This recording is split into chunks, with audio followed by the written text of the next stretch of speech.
Ya está aquí, ya llegó. Este es el momento. Ha llegado la hora de controversias manmanas.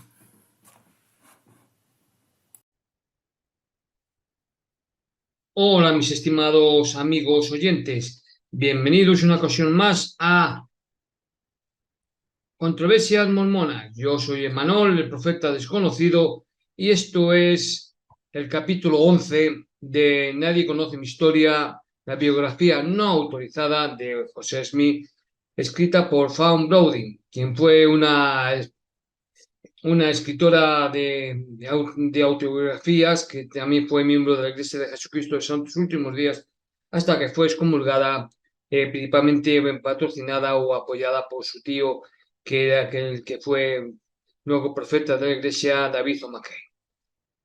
Bien, pues sin más preámbulos y vamos a comenzar con el capítulo 11, Patrocinio y Castigo. El campo de Sion fue el segundo gran fracaso de José Smith. Sin embargo, fue de mucho beneficio para él. El conocimiento de primera mano de la ferocidad del antimormonismo le llevó a una política de prudencia y conciliación que le valió varios años de paz. Este periodo lo aprovechó para soldar su sacerdocio en una falange lo suficientemente fuerte como para soportar los terribles ataques de la apostasía y las luchas civiles que vinieron después. El campo de Sion también parece haber aumentado su sentido de responsabilidad hacia su propio pueblo. Cuando el aterrorizado Herbert Kimball vio a sus amigos con convulsiones de cólera en Missouri, juró en secreto que no volvería a pecar. Y aunque el diario de José no contenía una resolución tan ingenua, está claro que él también estaba abrumado por la angustia y la humildad. Se habían quemado casas, golpeado y apedreado a hombres, mujeres y hombres se habían muerto por exposición y enfermedad, todo en su nombre. El odio de Missouri se había consumido, no contra él mismo, sino contra su pueblo, y el Evangelio al que se aferraban con tal desinteresada devoción. El Evangelio era ahora una fuerza fuera de sí mismo, una fuerza que podía ayudar a guiar, pero nunca más podría controlar totalmente. Ahora sentía que ya no debía dar revelaciones para la ocasión incidental, así dice el Señor. Era un toque de trompeta que no debía ser debilitado por un uso demasiado inmediato. Durante los 10 años siguientes, por lo tanto, dictó poco más de una docena de revelaciones, aunque en el periodo anterior de 5 años había dado más de 100. Así, como su estatura de líder religioso se había visto aumentada por el hecho de haber descartado las piedras videntes en favor de la revelación, ahora se veía incrementada aún más por su confianza en la autoridad de sus propias enseñanzas en lugar de en la omnipresente e inflexible dirección de Dios. A su regreso de Missouri, José se enfrentó a una crisis aguda.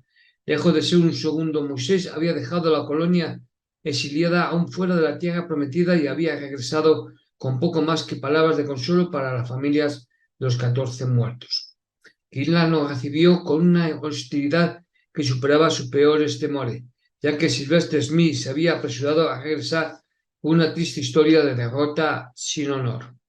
Me encontré, escribió José en su diario, con un catálogo de cargos tan negro como el propio autor de las mentiras. Y el grito fue: tirano, papa, rey, usurpador, abusador de hombres, ángel, falso profeta que profetiza mentiras en el nombre del Señor, tomador de dinero consagrado y cualquier otra mentira para llenar y completar el catálogo. Se enfrentó a los cargos en una reunión de consejo, discutiendo sin descanso hora tras hora hasta que su voz suave se quedó ronca y su cara se cubrió de cansancio. Enfrentó las insinuaciones sobre el mal uso de los fondos pidiendo informes a varios comisarios que lo defendieron con seriedad. Luego volvió a contar la historia de sus peleas con Sylvester Smith y con destreza convirtió las acaloradas acusaciones del hombre hasta que chamuscaron a Sylvester mucho más de lo que lo había quemado a él mismo. Finalmente, después de 6 horas, el hombre comenzó a tartamudear una disculpa y José se relajó, victorioso y agotado. Una vez superada esta crisis, José se dispuso a mitigar el sentimiento de frustración que siguió al fracaso del campo de Sion. Había prometido a sus hombres una gran investidura en el templo y ahora dirigía su tremenda energía y entusiasmo hacia la finalización de esa estructura. En poco tiempo, el templo se convirtió en un símbolo de esperanza y anticipación, casi desplazando el símbolo de Sion. Aquellos que tenían propiedades las hipotecaron para comprar madera y yeso. Los pobres dieron de su propio sudor. A todos los conversos que se detuvieron en Kirtland en el camino a Missouri, se les recordó que Sion permanecería en cautiverio hasta que el templo de Kirtland fuera terminado. Cuando John Tanner, que acababa de vender 2 granjas y 2.200 acres de madera, visitó Kirtland en enero de 1835 y se enteró de que la hipoteca del templo estaba a punto de ser ejecutada, canceló sus planes de ir a Missouri, prestó al comité del templo $13,000, firmó un pagaré con el profeta por bienes por valor de $30,000 y le dio a José un préstamo personal adicional de $2,000. Bueno, 9 años después, Tanner le entregó al profeta el pagaré personal. ¿Qué quieres que haga con él?, le preguntó José, y Tanner respondió: hermano José, lo que quieras. Tal franqueza José recompensó lealmente con posiciones en su siempre creciente jerarquía. Escribió con franqueza en su diario que George Bosinger fue ordenado al sumo sacerdocio como consecuencia de que no administró en cosas temporales en nuestra angustia. No había hombre, sin embargo, con los que se sintiera tan en deuda como los miembros del campo de Sion. Estos eran los santos probados merecedores de rango. En la primavera de 1835, cuando amplió su sacerdocio para incluir 12 apóstoles y un coro especial de 70 hombres, 9 de los apóstoles y todos los 70 eran miembros de su ejército. El campo de Sion le había enseñado a José algo de la desconfianza en el poder autocrático que impregnaba el pensamiento yanqui. Ella se había ocupado de cambiar su propio título de primer elder a presidente del sumo sacerdocio. Presidente no era una palabra del Nuevo Testamento, como lo eran todos los demás rangos de su sacerdocio, pero en el florecimiento temprano de esta república tenía un enorme prestigio, además de una connotación de responsabilidad hacia el pueblo. La Iglesia estaba ahora gobernada por 5 concilios: la presidencia, los apóstoles, los 70 y los 2 sumos consejos de Kirtland y Missouri. Una revelación le dio a todos la misma autoridad. Notando esto, el perspicaz John Corwin escribió con satisfacción: vi que había varios cuerpos diferentes que tenían igual poder. Pensé, por lo tanto, que servirían para controlarse mutuamente, y concluí que no había peligro cuando el poder y la autoridad totales se reservaban al pueblo. Sin embargo, pronto surgió una rivalidad entre los 5 cuerpos. Los apóstoles, que eran los hombres favoritos y más capaces de José, rápidamente obtuvieron tanto poder que el sumo consejo de Kirtland protestó que se estaban estableciendo como un consejo independiente no sujeto a ninguna autoridad de la Iglesia, una especie de forajidos. Los 12, sin embargo, no escucharon a nadie más que a su profeta. Eran hombres viriles, con la fuerza dura y arrogante de la juventud. Ninguno tenía más de 36 años. 4 tenían solo 24. El mismo José tenía todavía menos de 30 años. El poeta y periodista W. Fess acuñó en una hora ociosa un sobrenombre para cada uno de los 12. Brigham Young le dio el apropiado nombre de El León del Señor.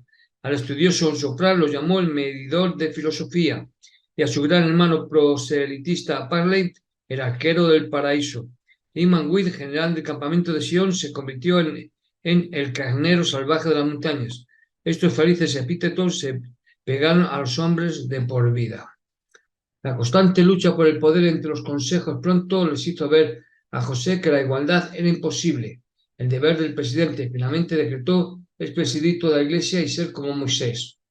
Una vez más, su palabra era la ley de Dios, contra la cual no podía haber apelación.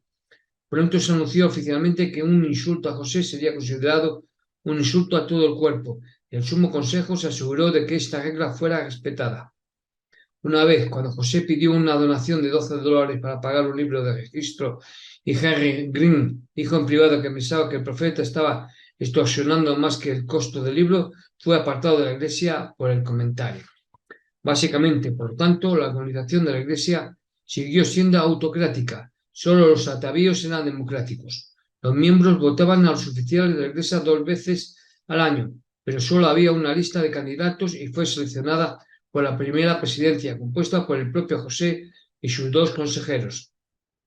La aprobación o desaprobación se indicaba por un voto de pie en la conferencia general. Los votos disidentes rápidamente se hicieron tan raros que las elecciones se llamaron, y la ironía fue inconsciente, el sostenimiento de las autoridades. José fue particularmente generoso con los puestos más los miembros de su propia familia. Su padre fue nombrado patriarca de la iglesia. Hiram pronto reemplazó a F. G. Williams como el tercer hombre de la presidencia, junto con José Reddon. Don Carlos Smith, aunque solo tenía 19 años, fue nombrado presidente de los sumos sacerdotes y Samuel Smith se convirtió en agente general de la firma literaria que supervisaba todas las publicaciones de la iglesia. La iglesia aceptó el nepotismo del profeta sin resentimiento hasta que convirtió a su hermano William en apóstol. Hiram era una persona amable y humilde, cuya lealtad a José ya era proverbial. Samuel y don Carlos eran silenciosos e industriosos, pero William, un joven demacrado, de huesos crudos y aspecto cadavérico, no poseía ninguna de las cualidades de gracia de sus hermanos. Era lujurioso, de mal genio y siempre estaba endeudado. Oliver Cowdery pronunció la bendición apostólica sobre su cabeza con gran recelo. Rezamos para que se purifique su corazón, para que sea igual a sus hermanos. Pronto William presentó una queja contra un padre por golpear a su hija de 15 años. Y José, sospechando que la preocupación de William era más amatoria que humanitaria, se puso del lado de los padres. William, en una furia desmedida, renunció a su apostolado y subió y bajó por las calles de Kirtland exclamando contra su hermano. Los santos estaban mortificados y los gentiles sonreían al escucharlo. Los otros apóstoles, que habían estado encantados de verlos comulgado por completo, se opusieron amargamente a su reincorporación al quórum. Pero William había envenenado la mente de Samuel y José no podía permitirse el lujo de tener dos hermanos apóstatas. Finalmente se vio obligada a recurrir a una revelación para convencer a los furiosos apóstoles de que su hermano debía ser perdonado. En cuanto a mi siervo William, que los 11 se humillen en la oración y en la fe, y me esperen con paciencia, y mi siervo William regresará, y aún le haré una flecha pulida en mi aljaba para derribar la maldad y las abominaciones de los hombres, y no habrá nadie más poderoso que él en su día y generación. Esta revelación nunca fue incluida en Doctrinas y Convenios. Detalles más completos de los problemas de José con William en Kirtland se pueden encontrar en su historia, volumen 2, páginas 297 a 343. Usar el látigo sobre los apóstoles en lugar de sobre su hermano fue un error, ya que William volvió al cargo más impertinente que antes. Organizó una sociedad de debate que pronto se hizo notoria por las críticas maliciosas y cáusticas. José entró en una reunión de la sociedad una noche en la casa de William y le reprochó el tenor de la discusión. William respondió con una corriente de abuso. El anciano Smith, que vivía en la misma casa, escuchó la discusión en un silencio espantoso hasta que William llamó a José tirano e impostor. Entonces intervino tronando para poner fin a la escena. José se inclinó en asentimiento y se dirigió a la puerta, pero William no fue detenido tan fácilmente. Diré lo que me plazca en mi propia casa, gritó. José se volvió recordando bien el crédito y la caridad que había repartido cada vez que William le suplicó que lo necesitaba. Entonces yo también hablaré, gritó, porque yo construí esta casa y esta es mía como tuya. A esto William se abalanzó sobre él. José se quitó el abrigo para liberar sus brazos para la defensa, pero William fue demasiado rápido, le cogió desprevenido y le mandó al suelo. Allí lo aporreó sin piedad hasta que Hiram logró apartarlo. La pelea conmocionó a la iglesia. Los fieles acudieron sus cabezas en desesperación de que José estuviera tan maldito en su propia familia, y lamentablemente revivieron los chismes sobre otra batalla que había ocurrido a principios de ese mismo verano. Calvin Stoddard, el cuñado de José, había acusado a José de privarle de algunos derechos sobre el agua. En la disputa que siguió, Stoddard lo llamó maldito falso profeta, y José lo noqueó rápidamente.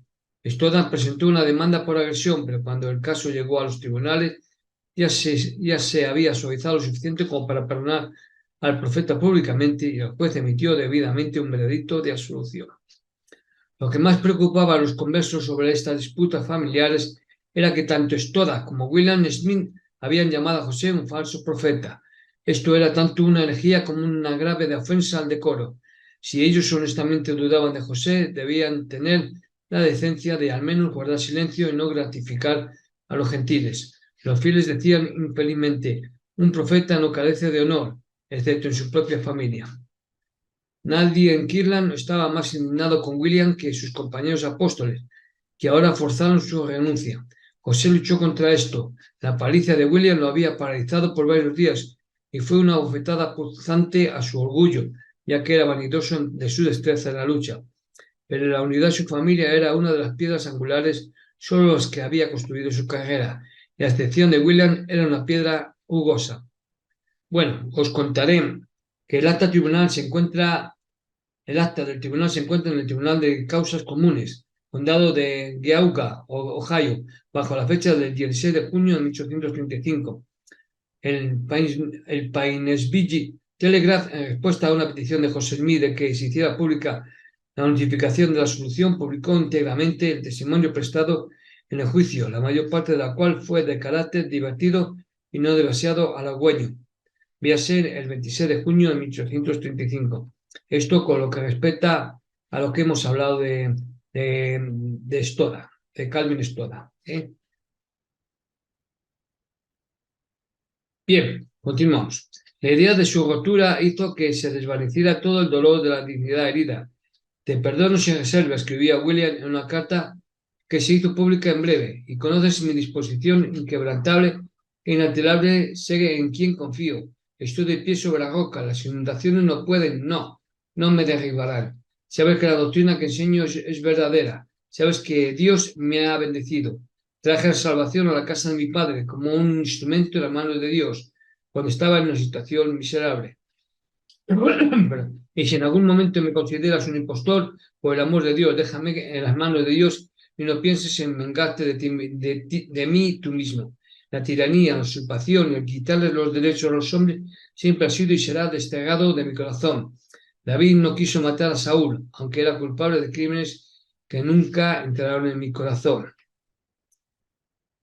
William finalmente hizo una confesión pública ante el Sumo Consejo y la congregación y así escapó de un juicio eclesiástico, lo que hoy ahora se conoce como un consejo disciplinario o un consejo de membresía.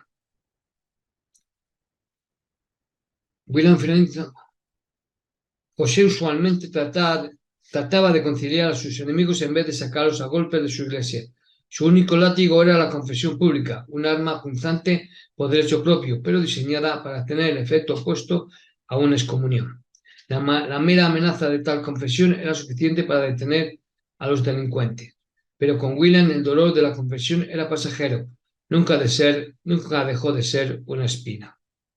En ningún momento de la carrera de José Smith estuvo más en paz con el mundo que en los 3 años siguientes a la marcha del campo de Sion. No había nada para su gente discutiera excepto teología, y nada a lo que oponerse excepto indiscreciones en los modales y la moral de los jóvenes. La historia oficial de la Iglesia en estos años consiste en gran parte en una serie de juicios eclesiásticos por mal comportamiento sexual, por beber whisky y por violencia. El Sumo Consejo estaba empeñado en desterrar el licor más que cualquier otra cosa, más incluso que el adulterio. Ohio estaba ahora envuelta en la creciente marea de agitación de abstinencia de bebidas alcohólicas.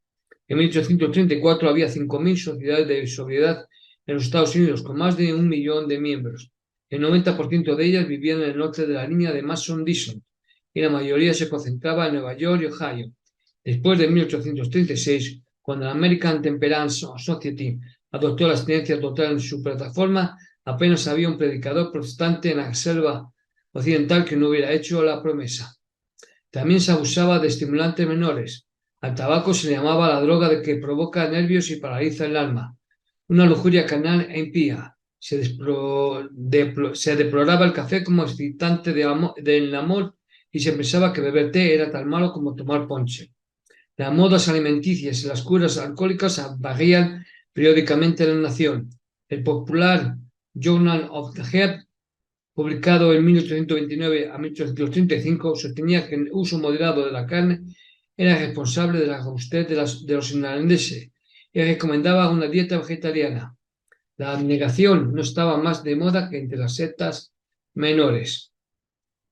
En 1833, José dictó una revelación llamada Palabra de Sabiduría, que hoy es la más conocida de todas las que ha escrito.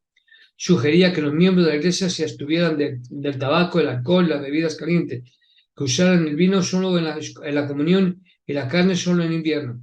José dejó claro, sin embargo, que la revelación fue dada no por mandamiento ni por obligación, sino simplemente como un buen consejo. Solo se estaba defendiendo de la presión de los tiempos, ya que eran demasiado aficionados a los placeres terrenales para convertirse en un cruzado de la templanza. Las circunstancias exactas que estimularon esta revelación fueron descritas más tarde por Brigham Young.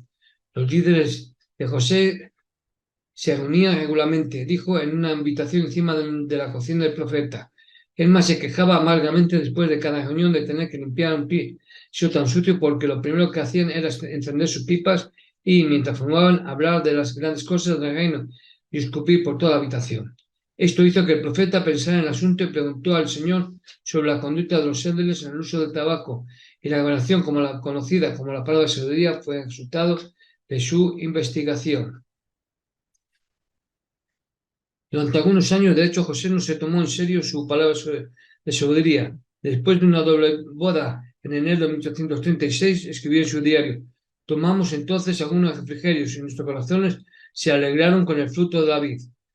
Esto es según el patrón establecido por nuestro propio Salvador y nos sentimos dispuestos a patrocinar todas las instituciones del cielo. 15 días después, en la boda de su apóstol John Boynton, se le presentaron 3 servidores de copas llenas de vino para decir, y me tocó a mí atender este deber. Dijo que cumplía alegremente. Nuestros corazones se alegraron mientras participaban de la generosidad de la tierra. Se les presentó hasta que nos saciamos y la alegría hinchó cada pecho. Cuando el Sumo Consejo se propuso hacer cumplir la palabra de sabiduría, llegando incluso a dictaminar en febrero de 1834 que la desobediencia era motivo suficiente para privar a un hombre de su oficio, el comportamiento arrogante del profeta fue una grave vergüenza. Amon Babin, llevado a juicio por beber, se defendió diciendo que sabía que estaba mal, pero que solo seguía el ejemplo del presidente José Smith. Sin embargo, para finales del año la presión se había vuelto demasiado para José. Haydon, un fanático entusiasta de la templanza, el 4 de diciembre de 1836, forzó a través de un voto de abstinencia total de alcohol. José se doblegó ante la opinión pública, reemplazó el vino por agua en la comunión y dejó que el Sumo Consejo hiciera lo peor. La revelación eventualmente se convirtió en un gran asunto moral. El uso de té, café, tabaco y licores alcohólicos convirtiéndose para todo buen mormón en la insignia del hereje y del injusto. Y bien, mis estimados amigos oyentes, hasta aquí el capítulo 11 y el siguiente será el capítulo 12, experto en idiomas. Espero veros la próxima semana, espero contar con todos vosotros. Hasta entonces, sed buenos, portados bien, que tengáis buena semana. Hasta pronto.